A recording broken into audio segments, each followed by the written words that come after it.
and welcome back. It is the eve of Hallows Eve. Not true Halloween, but it's All Hallows Eve, folks. So we gotta get a bit more Halloween themed this year.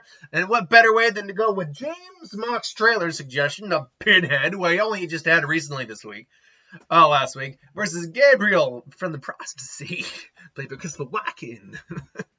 I can wait until the stars burn out for you to make a decision. Look, we just did Pinhead versus Jason. Pinhead is a Cenobite. I can't remember I keep forgetting the actual character's name.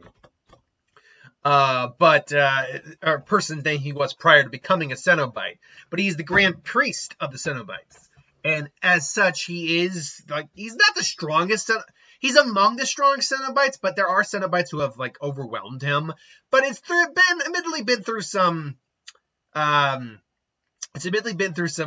suggestive means how he ultimately overwhelmed them. But still, he's immensely powerful, including things like, mental manipulation. He is able to warp reality to varying degrees. Beyond that, he is obviously capable of summoning basically a near infinite amount of hooked bladed chains out to skewer, impale, whatever, an opponent. Cenobites are also capable of a level of pyrokinesis as well.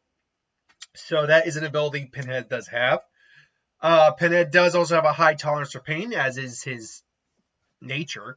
And he's a sadist. But he's an elegant, well-spoken sadist. And Pinhead, what I do like about the character of Pinhead is the fact that he is not without... The Cenobites as a whole are not without a level of honor and rules that they abide by. When an autistic girl was... I can't remember exactly if she opened the box or if she was just there. But when they came face to face with an autistic girl who was just freaking out, he actually held off. I think it was the Chatterer. Our pleasures are not. Basically, they're not going to go after what they consider the unworthy or those who are not designed for their type of torture. They're torturers. They're sadists. Pleasure, pain, and everything along those lines. It's all the same to them. But you have to basically be worthy of it. You have to be someone who's actually inclined to receive it. And that's what I like about the Pinhead character is that there is some still vague semblance of the human in there. It's just so buried that it only comes out in small doses. Now, people have said, and I bring this up every time I bring Pinhead up, is that people have said, he's a multiversal threat and all this. Wait, I'm saying, what? Where this apparently comes from is which movie was it, or comic, or whatever. Well, when the human part of his soul, when his human soul, pretty much, what was left of it, was removed from him, and the human was actually separated from him, all that was left was Pinhead, the true Cenobite, and the true Pinhead. And yeah, he was very, very powerful. That was the Pinhead that they talk about where he could theoretically summon hell on earth, given the proper capabilities, proper preparations, proper all that. That doesn't make him a multi-universal level being. Sorry. So, yeah, Pinhead, very powerful individual. He's one of the stronger of the, let's call them the classic horror movie monster slashers. Jason, Freddy, Michael, Leatherface, all that. He's probably among the strongest of them. But what about Gabriel? Gabriel, the Archangel Gabriel, who came down in the prophecy to go and... I can't remember if his whole goal was to kill the kid who was going to be born or to just take him. Gabriel wished to win the heavenly war against Lucifer and his hellish minions, and he was greatly angered by God for his inaction and silence about the stalemate in the war against hell, and by the remaining angels for their blind obedience to God and their lack of free will. Thus, he decided to take matters into his own hands, even if he had to betray his creator and the rest of creation. He was very narcissistic and never reconsidered his mission even once until his redemption, that is. He always thought that the ends justify the means, however insane they are.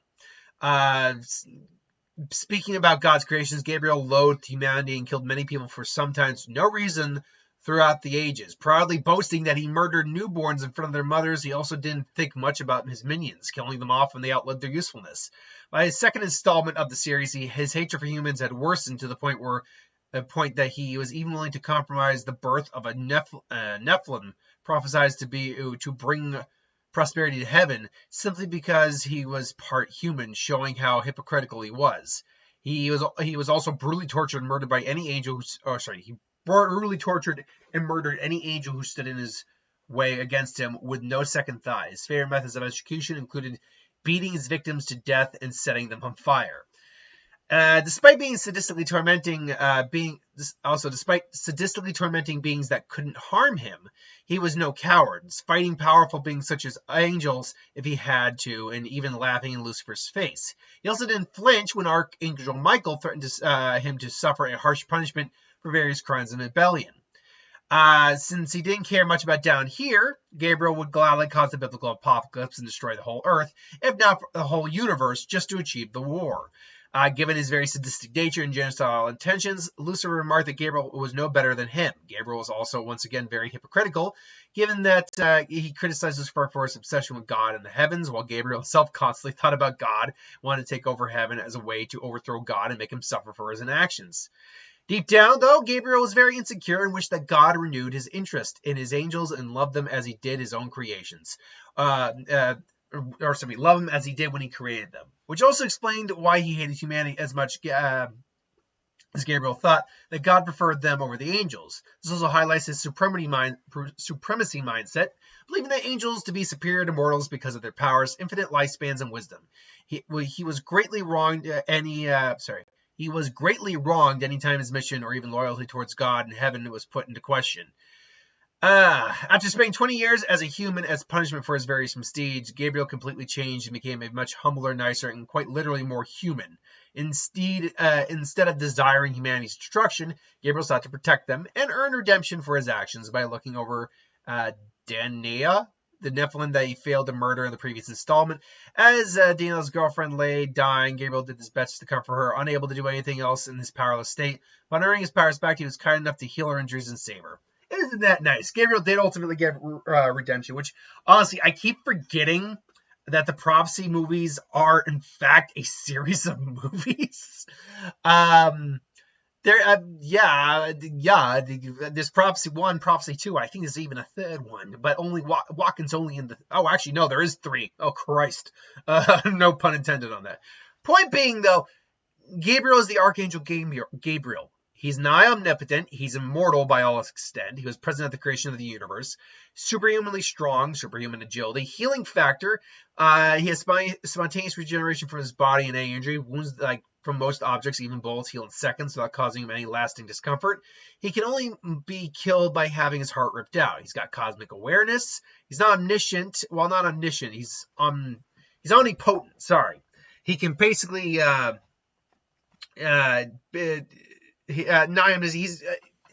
has turned cities to salt and ripped souls from humans from their bodies. That's not really omnipotence. That's just powers. Someone needs to relabel that. But he's not quite omniscient, but he has immediate knowledge of certain things. By licking the remains of his own blood, Gabriel can identify and find Simon. Okay, perception alteration can make people see and hear things that aren't really there. Resurrection, healing, pyrokinesis, flight, shape-shifting, and sedation. Point being,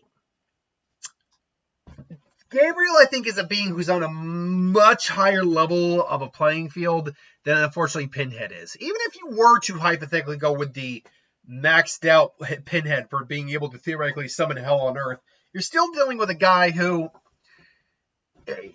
he can summon hell on Earth, but he's not powerful. He doesn't command all of hell. He would just summon hell on Earth, similar to how Gabriel would summon the apocalypse. So that's really not an argument you can make in terms of power scaling. Otherwise, Gabriel has a much wider power arsenal than Pinhead, at a much higher level, and is far older and wise and stronger. He's just been around the block far longer than Pinhead is. Pinhead, in terms of age, he's really not that old, unless time passes differently in hell like it does in the Lucifer TV series, in which case he's millions and millions and millions of years old by that account. Gabriel is Gabriel's been around longer. He has a much wider variety of abilities, he's harder to actually hurt. So yeah, even if Pinhead, like, say, some of the, let's say they confront each other, Gabriel's actually amused by, like, I see. So you wish to try to bring your own hell on Earth, and maybe they try to work together, but nah, I want nothing from you, Angel. You see, we could help each other if you just would listen. You Cenobites really are something else. And he just, Pinhead just tries to hook him. Just, go on!